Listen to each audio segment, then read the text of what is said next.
What's going on, y'all? We are 8 Cubes. Once again, no lenses, neither of us wearing glasses on this video. We're here to talk about the 8 most important topics in Marvel Snap from a high-end competitive perspective. We're going to start with, I think the burning question everyone has is Red Hulk actually OP? And I'm going to let Lamby jump us off on this one. Right, so I knew this was gonna be a good card, but once again, how good it was gonna end up being did surprise me a little, because in the previous video I did mention that I think 615 is already strong, and I was playing this card or like wanting to put this card in my mid-range decks with the idea that 615 is also something that I would really want, right? But after playing this a little bit more, it's like often enough 623, like not even kidding. The moment you open with this card, 623 is something that you get very often, simply because your opponent doesn't always have their 1 drop. Your opponent might have their 2 drop. They don't always have their 3 drop. They don't always have their 4 drop. So very often, as long as your opponent is not opening perfect, you have a card that solos the turn 6, which is crazy, right? It's like demanding that they open perfect.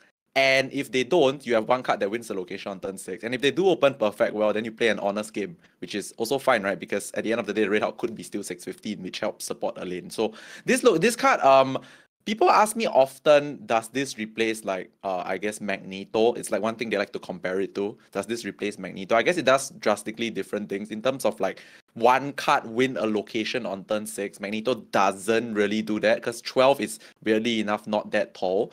But in terms of maybe being cheated out early, I think Magneto is better. Because being cheated out early, Magneto lets you clock, right? Red Hulk being cheated out early means you get shanked. So I think it's a bit different, but for what it's worth, I would really encourage you all to pick up the Red Hulk, because as the way things look right now, this card really is a 623 very often, and I think that is good enough. I mean, it makes Infinite look horrible, right? So Yes. yeah, this card actually does make Infinite look horrible very often, and I think that's good enough reason to play in your decks and get the card.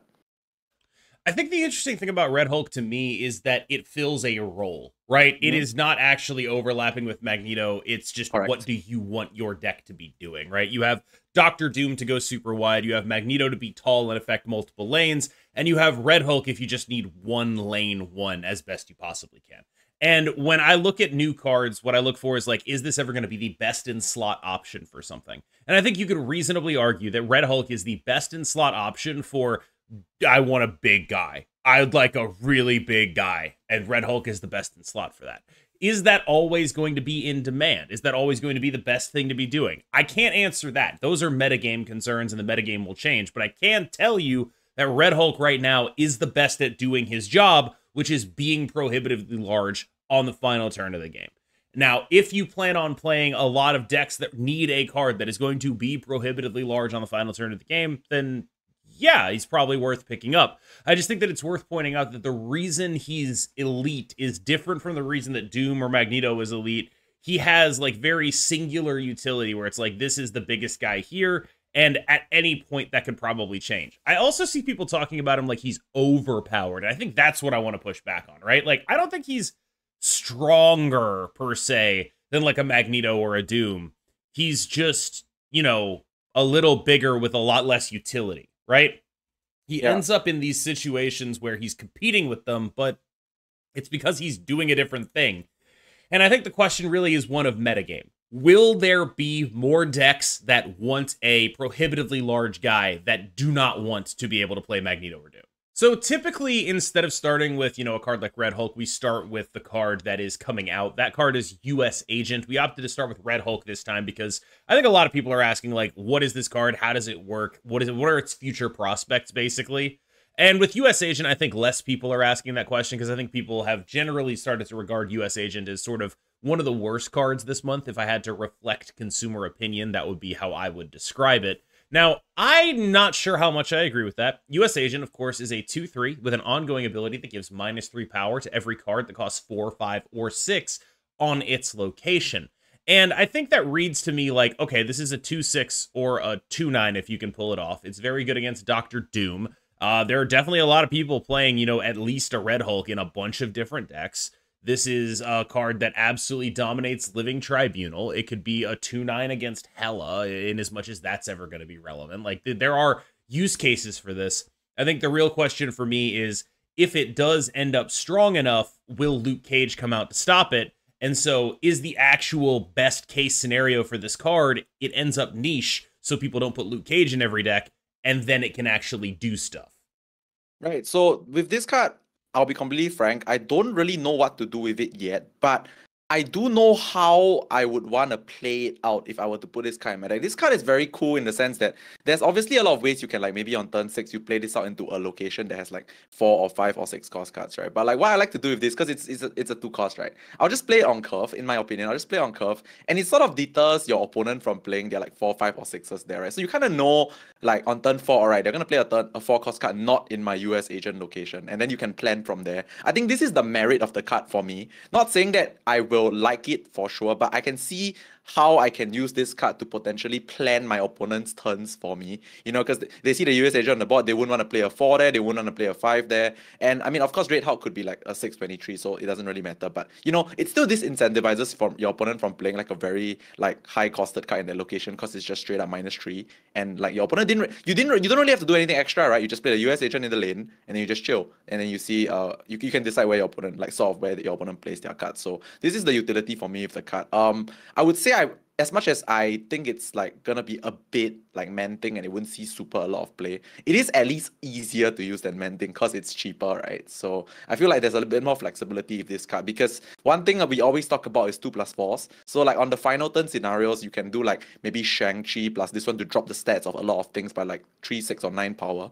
So plus a Shang, that's like a lot of like points reduction sort of. So I do think the fact that it costs 2 gives it the flexibility to be paired with a few other tech cards or like stats to make it decently relevant, I mean, as compared to Man-Thing. I mean, I think the Man-Thing comparison is no comparison at all, really. Like, Man-Thing was released at the most competitive spot on the curve. There are more good 4s than there are good basically anything else, right? 2 is actually one of the least competitive spots on the curve, right? Like, they're like, now that Angela is back, she's the 2, right? And then after that, it's Jeff, and then it's like, several question marks, right? So like there are a lot of like default 2s, like people, like this is a metagame where people play actual Cable, right? Like you can afford, like you can do stuff, right? Like there's room in this metagame for 2 3s with upside, right? And it's really just the question of like if you can create a scenario where this card is worth putting in your deck. And I do think that this is the kind of card that the first time you play him and hit like 2 things with him, you'll be like, whoa, oh, that's really good. Because like if you like that is like Shadow King level impact from a 2-drop, right? If you're hitting 2 things off this guy. I just don't know if we're exactly in the metagame where that's common enough. Like if this was still a metagame where people were going Miss Marvel, Doctor Doom, I think Doctor Doom especially gets really dinged by this guy. Yes. Because you play Doctor Doom and he's just always a 2/6, right? A, he beats a Doombot in a solo lane, which is not necessarily relevant, but it is a thing, right? It's a thing, yes. And B, like if there's another thing in that solo lane that he can hit, it's like that's just a 2/9. Like that is really hard to beat. So I think if this guy has any impact on the metagame, it will be Doctor Doom's stonks going down. We're going to talk a little bit about the current metagame. We're going to go through like these sort of categories of decks. There are some that I don't know if they fit cleanly into this category, but the way I currently understand the metagame is the main dynamic happening is there are 5 different Elsa decks, and then there are combo decks that are trying to go over the top of those Elsa decks, right? Like that's sort of how this seems like it's playing out to me. So what I thought would be fun is we each name our favorite Elsa deck, we each name our favorite combo deck, and then we go and talk about why that is. So Lamby, what do you think the best Elsa deck right now is? Okay, so this is very interesting because the best Elsa deck to me right now is the Loki deck. Like, because Loki gets like a lot of benefits from running all the small ball stuff with Angela and all that kind of stuff, right? And then you get the Loki to like just swap out and play more stuff. But I want to add a little bit more into here, which is my favorite Hope Summers deck, because I know Hope Summers and Elsa are like sort of like in the same sort of deck, right? But I realized when I was playing the Silk deck, I value Hope Summers way more than Elsa, because in the Hope deck, your stuff are a bit naturally bigger than the Loki deck. So you kind of value energy more because you want to go like Red Hulk plus Kitty on like turn 6. So in that deck in particular, it's also a mid-range deck, right? In that deck, I prefer Hope. But in Loki specifically, I prefer Elsa. So they kind of both occupy the top spot for me, but different, like the each different deck has a different core card that I value more. In Loki, I value Elsa more, and in Silk, I value Hope more. I really just used Elsa here as like shorthand. Like I'm including Silky Smooth in here, right? Like Silky Smooth, like are you an Angela Kitty deck, right? But that doesn't fit on the screen, right? We can't get are you an Angela Kitty deck after mid range there. It doesn't work, right? So I would say I would count Silky Smooth, but I first of all I will say yes, I agree with you. Obviously, like I'm the Loki guy. Yeah, obviously I think Loki's the best of these, but I will give one shout out to a deck I think is like severely underplayed and severely underappreciated, and probably is the one that is the closest of these to breaking the dynamics of this metagame. Because like when you play Loki, what you're saying is, I would like to be the mid-range deck that beats the other mid-range deck. I'd like to be the Elsa Hope deck that has a good matchup into, say, Silky Smooth, right? I want to beat their ass, right? One thing I think that has the real potential to change this dynamic is the Shuri Kitty deck. Okay. The Shuri Kitty deck, A, can go tall enough, not always, but it can, to make things awkward for the combo decks that are trying to go over the top. And B, is awkward enough to play Loki into that it's not a free win the same way Loki into Silky Smooth is, right? True. Loki into Silky Smooth is like, you absolutely, like, you play the card Loki, they are dead. Yes. There is nothing they can do about it. You play their entire deck, the game is over, right? Like, yeah, there's still, like, you know, some game to be played, but you're, like, probably 70-30 once you play the card Loki if they don't have a Mobius, right? Whereas against Shuri, it's like, you know, you can just get some stuff that really sucks. You can just get a lot of clunky. It's got just enough clunk in there that it makes it a little bit more difficult to Loki. It's got just enough height in there that it makes it a little bit more difficult to Hela. And I think, and it's also got like the fact that it's a Shuri Taskmaster deck, it's got enough beef in there that it makes it weird to Sandman too. So I just wanted to give a shout out to the Shuri Kitty deck, where it's like it is an Elsa Kitty Hope deck, but it does a different enough thing that I think maybe it does not fit in this category in a real sense. Like it doesn't have the same metagame dynamics as the others. Like Silky Smooth and Loki have roughly similar matchup spreads. Silky Smooth and Shuri, I'm not sure that's true about. Yeah, I just thought of something while you were talking. I was going through the turns in my head, and I realized that the Loki deck, on paper, based on my theoretical ideas, is that it's actually unfavored into the Shuri deck. Because if you Loki on 4, you grab the stuff that you sort of need. They already play the Shuri on 4, right? And then you have to play catch up, because then they're gonna play their Vision, and then they're gonna task it, or then they're gonna play their whatever. If they play like Shuri on Hope, then they're gonna play Red Hawk, then they're gonna task it. It's like you'll be playing catch up. Like your Loki turn is their Shuri turn, and then you are playing catch up. So interesting thought there. Yeah, I think the Shuri Kitty Hope mid-range style stuff is something that we should further explore. Yeah, for sure. Let's talk about combo decks. Now, the major metagame dynamic that I was able to like clearly experience, I just came off a 9-hour stream. I experienced this metagame all over my face. It really did a number on me. And what I noticed was, yeah, a lot of people are just doing Elsa stuff. And then people are like, all right, you know, what if I want to opt out of this Elsa stuff? What if I just don't want to play Elsa mirrors? And so what they've been doing is playing just pure combo. There's like 2 or 3 Hela players in the top 20 right now. Phoenix Force players are running around. There are like Tribunal decks as well. Mr. Negative. Like people are just like, I don't want to deal with this crap, but I will identify that you're capped on A, interaction. None of these decks are playing Rogue. Like none of the mid-range decks are playing Rogue. And B, points. So I'm just going to try to do something that does way too many points. What is your pick for best combo deck right now? Right, I'm gonna say what is my least favorite first, but also because I want to say something, which is my least favorite one is there's this Wong Appsman Surfer thing going around. Oh, the Woody deck, yeah. Yeah, it's my least favorite because it's the most fragile, but I personally think that it's a bit underexplored also, because if you don't know how to beat it, right, they literally can put a Shaw in one location and it will turn into a Red Hawk, like without you realizing it. So it's something that needs to be further explored, but I think it's a bit fragile. That's why it's my least favorite, but definitely needs to be explored. I guess my favorite one is just like, in terms of combo decks right now, because I've never been a Tribunal fan personally, I think just straight up Hela might be my favorite combo deck right now. Because it's like so easy to snap or bluff snap with, right? You covers, you don't discard Hela, your opponent doesn't see you discard Hela, you could snap and then they are very incentivized to retreat because anything can go wrong there. And of course, with the whole Hela thing, like it's so hard to shank a Hela deck. You might think that, oh, shank works against big cards, but it's so hard to shank a Hela deck because firstly, you need to lose prio, secondly, the stuff needs to spawn in the right place, and then you need to deal with the 6/6 body of Hela as well, which cannot be shanked. So like, I think Hela, in a sense, as much as I don't think there's like many super strong combo decks right now, but Hela is the one that if I had to choose, I would gravitate towards because it's the easiest and best to snap with, I would say, and the hardest for your opponent to like just like, okay, I'm going to stay, because really you can't predict Hela sometimes.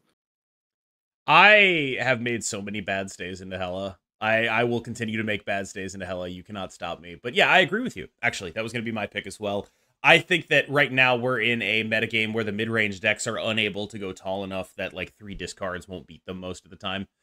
It is a little bit closer than it used to be, I will say. Like, it's getting a little bit where it's like, all right, you kind of need 4 discards. And like, I think that's sort of an inflection point. But the fact that you're playing Corvus Glaive means you can get to 4 discards.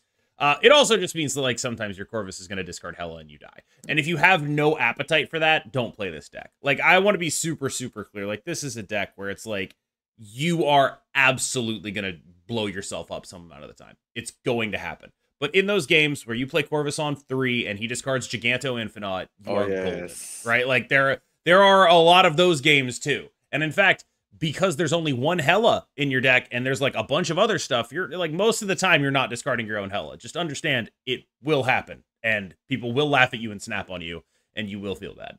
Yeah, so when I play Hela, it's really interesting. I want to throw one more thing in there, which is like the whole snap dynamic, which is if you Corvus on 3 and this exact scenario, as you mentioned, this happened, right? Like you discard Giganto Magneto, you discard Giganto Infinite. You can just snap, and whether you end up drawing the Hela in the next 3 turns, I've seen so much retreats.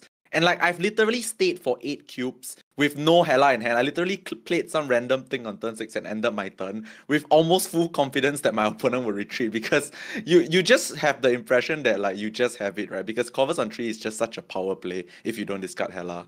So there are a couple decks that don't neatly fit into this paradigm. One of them is the ramp deck that has been sweeping the Asia server. It's just kind of everywhere over there. It's your basic ramp deck. It's Hela without Hela. Well, and it's not even Hela without Hela. It's like, because it has Hela. It's a Corvus deck, right? It's like Hela, but it's not all in on Hela. It's a Sandman type deck that is doing like, you know, Leader and Doom and things of that nature. And it's very much like there is one situation where I will talk about like how server differences are real, and it's the Asia server. The Asia server is like consistently like a half step different than all the other servers for reasons I haven't really figured out. But right now, it's kind of everywhere over there, and it is not really as played on America. Like, I see it a couple times, but it's not like, oh my god, it's everywhere.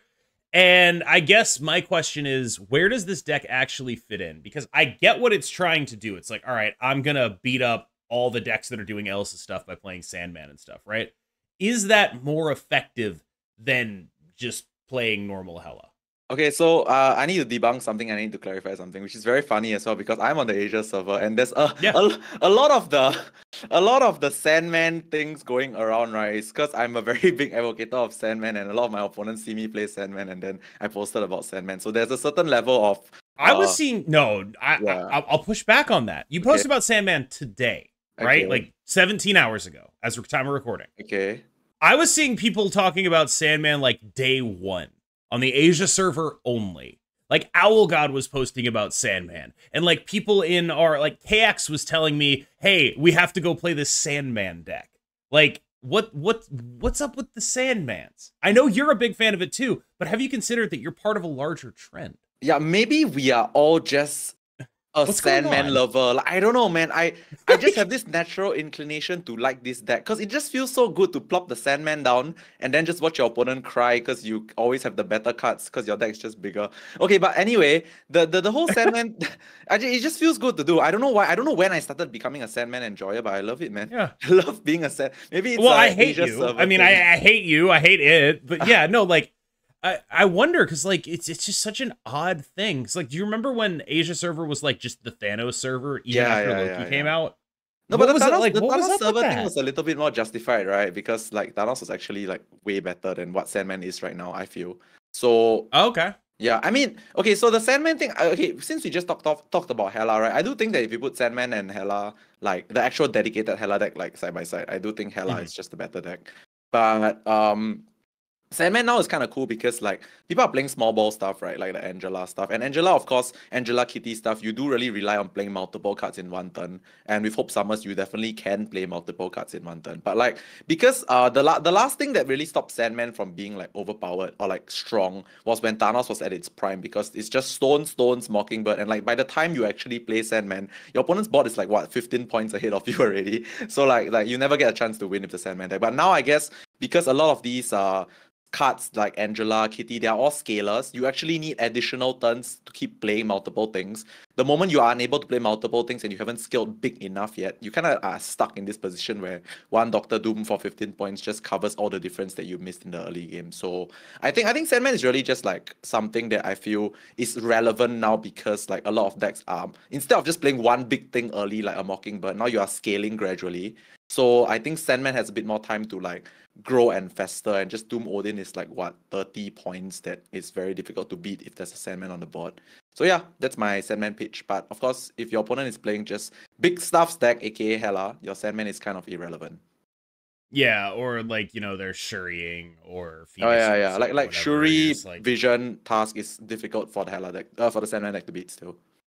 There's also like these weird things where it's like, one thing I will say for the current construction of Sandman decks, the Loki matchup, typically not great, right? Mm-hmm. Because you end up in this situation where like Loki gets to develop early, and then they play the card Loki, and then they just play your end game, right? But I think Hela does a lot to break that dynamic. Like, if you're not discarding Hela, you actually do have a 6-drop that is bigger and better than everything they do. And if Loki is copying all your cards, like, yeah, okay, cool, Magneto, I Corvus Glaved into Hela, I get way more stats out of this, right? Like, you are able to break that Loki paradigm a little bit. And the other thing that helps break that paradigm, you know, no collector, they're not getting like early stats out in the same meaningful way.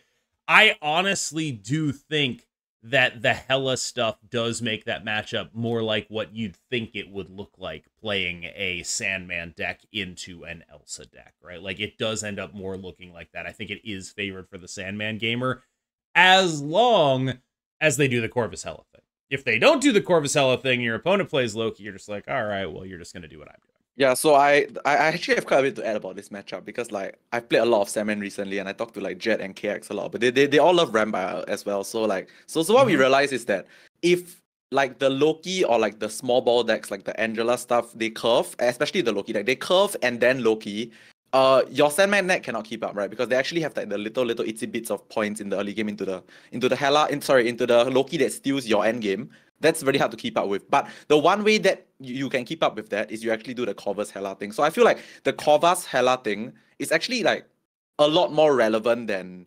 it used to be to keep up with the, like, just being able to Corvus drop 2 and then Hela to spawn 2 back on turn 5, by the way, because Corvus rams you. It is very relevant to keep up with the decks that like curve like a god. So I think, well, you would never do it on turn 5 though, right? It depends. Like, it depends. That turns their Shang-Chi on, right? No, because if you play it on turn 5, then you have the Odin scam as well. It depends. Like, you have the Odin scam, right, the Corvus. Yeah.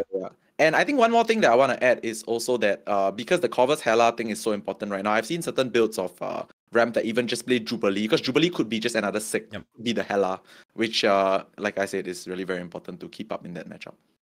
Yeah, like it's interesting because the typical downfall of Sandman was variously, like, there would just be like some deck that was doing something that had a backup plan that Sandman just couldn't beat. Whether that was just like it's Shuri and you just die, right? You just like absolutely die because they're just doing bigger stuff than you. Being able to attach a Hela to that game plan gives you a lot more leeway. Like, it gives you a lot more leeway into Shuri, it gives you a lot more leeway into Loki. Like, that is a meaningful upgrade in power for the deck.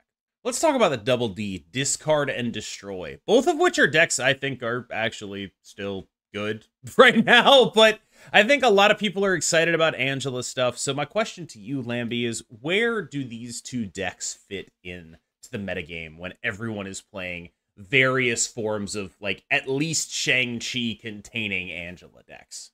Actually, honestly, I'll be completely frank. I just think that like Destroy is so well positioned right now. Like because okay, so firstly, yes, the main reason why you are not seeing these being played right now, firstly, is because they're not new. They're like kind of old already, and like people want to play the cool new Angela decks, right? It's not really new, it's just that she came back. But yeah, so I think this card is very well positioned right now because it's so like it's uninteractive to a certain level because like Wait, discard or destroy? Destroy. It's uninteractive to a certain level because like the mid-range decks, they can't keep up if you high roll, right? They can never beat that like obscenely big Deadpool plus like now on turn 6 and or like a free death because Mobius is also played less right now. So I think Destroy actually just stomps these mid-range decks. It's just probably gonna take a while for people to like get back to those decks, you know. And on the discard note, I think this card also keeps up quite well with the mid-range decks simply because nothing changed. Like, okay, yes, Apocalypse got a bit worse, but like not to the point that it cannot keep up with mid-range, right? Like, firstly, no one's playing Enchantress, so your Mobius will be fine. Dracula is still like the discard deck straight out of sorts. And then like there is 4/7s for free in Proxima. There is 5/8s that enable the whole deck. There are 0/3s because no one is playing Mobius right now. Like this card is just perfectly fine into all the new into all the Angela stuff. So I feel like the only reason why people are playing less of them right now is just because they are not exactly fresh. You know, it just takes a while. I think people will get back to them. I'll give you one other reason. Okay. And this is something that I've experienced because like they were both on my deck roulette that I was doing. Okay. In a small sample size, admittedly, there's a lot more just clunks in these decks. Like, just where one of the things that the Angela decks have going for them is, you know, there are better draws and worse draws, but there's rarely any unplayable ones. Right. There's rarely any where you, like, look at your opening hand and you're like, if I don't draw card X right now, I just don't do anything this game. And Destroy especially has those, yes. Right? Like, I think that, like, the argument against them is an argument for consistency. Correct. Where it's like, these Angela decks, part of the reason they feel so good for a lot of good players to play is because they're always in the game. You are always in the game with one of these decks. There's no like, my hand is like, I had hands where it was just like, my hand is, you know, Venom, Deathlock, Null, Carnage on turn 1. I don't draw Wolverine, or, you know, if I draw Hulkbuster on turn 2, I'm just dead. I just don't do anything that game, right? And so it's like, there are very few hands in the other decks, in the Angela decks, where it's like, I don't do anything this game. They just don't really exist. But in those two decks, I think those hands are a little bit more prevalent, especially in Destroy compared to Discard. Because I agree, like, in a world where, like, you're doing the right stuff, in a Conquest battle, especially where you can, like, snap your good hands and really understand the dynamics, there's an advantage to having the Destroy deck, especially. But I do think that, like, you know, I kind of get it, right? Like, once you've had taste of, like, not a single bad opening hand ever, you really do start to feel it. Actually, that's just exactly the point. I realized this. I think this is the point that I didn't realize. I thought people just like to play like stats-based decks, but it's not really just stats-based decks, right? Like I was just imagining Silky Smooth back in the day, 7 months ago, and then like Silky Smooth now. I feel like one reason there's this like, okay, it's not really an illusion, but one reason why people just like subconsciously like these style of decks is exactly as you said. Like there's rarely a time you cannot do anything, you know, like because people don't like to retreat, right? This deck actually has very like little reason for you to retreat with just your opening hand, because it's so rare that your hand cannot play stuff. Like this deck is just like the whole mid-range stuff, like Silky Smooth or even Loki, you always can play stuff. And I feel just the idea of always being able to play your games gives like either the illusion or like the certainty that like your deck feels good to play because you always can do something. So I think that's a very real like thing to mention and consider as well. Speaking of illusions, reality is often disappointing, and Thanos is dead. He's just gone. Yeah. I've seen him like twice, and it was not impressive. Wow. Like, wow. They actually did it. Like, they actually factually did it. It's crazy. It's like a weight was lifted off my chest that I didn't even know was there. I didn't even know how much I was like sick of the guy until I stopped seeing him, and I was like, this is so cool. I played 9 hours yesterday. That's the longest I've played. I didn't even do 9 hours during drops when Thanos was here. He's just gone.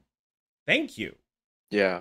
I mean, okay, you did 9 hours, which is insane, which is nice. I did 4 hours. Okay, not so much, but it's the same. It's basically my point is that like from two different players' experiences at high levels, it's about the same. I played 4 hours and I met one Thanos. 1 in 4 hours. How often do you get that like last week, right? Impossible. In last time it's like 4 in 1 hour. It's different. Yeah. So now it's 1 in 4 hours, and like I was surprised that it even was there, because okay, so basically what Thanos is right now is like, okay, so I need to make a disclaimer, which like people think that I'd say that Thanos is unplayable. It's not unplayable. It's just bad. Okay, bad doesn't mean unplayable. It's bad. Okay, so like at higher levels of playing this card, playing this deck is a detriment to you, because like what they've done with Thanos right now is they've just very obviously in your face dangled the sign which says that this card is meant to be inconsistent now. Because like what it's supposed to be right now is like you open your hand with your game with a unplayable Quicksilver. Like it's really the point. It's an unplayable Quicksilver, which means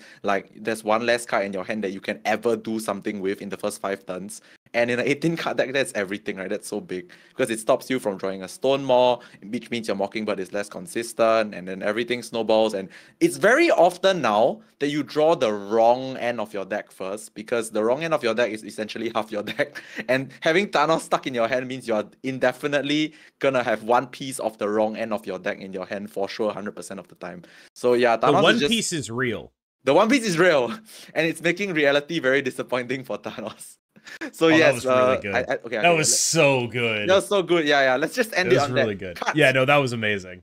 I wanted to talk about how to handle losses, because I mean, like, I've gotten better at it over time. But I think one thing that I've really learned, because like one thing that'll happen to me is like I'll lose like 4 games in a row, and then chat will be like, you have to change the deck. And I guess I just wanted to talk about that specifically. I'm not talking about tilt. You know, we all know I've got room to grow there.